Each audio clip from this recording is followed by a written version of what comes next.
You are looking at Julian's pronunciation guide, where we look at how to pronounce better some of the most mispronounced words in the world, like this other curious word. But how do you say what you're looking for today?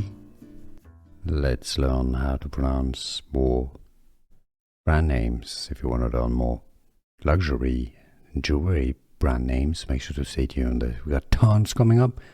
Let's make sure we pronounce this one correctly. Tiffany. Tiffany. It's not fa, it's not Tiffany. That would be a different language. In English, it's pronounced as Tiffany and Co. Tiffany and Co. Here are more videos on how to pronounce more confusing words and names too many mispronounced. Like this video if you found it useful. I appreciate your support. I'll see you soon and thanks for watching.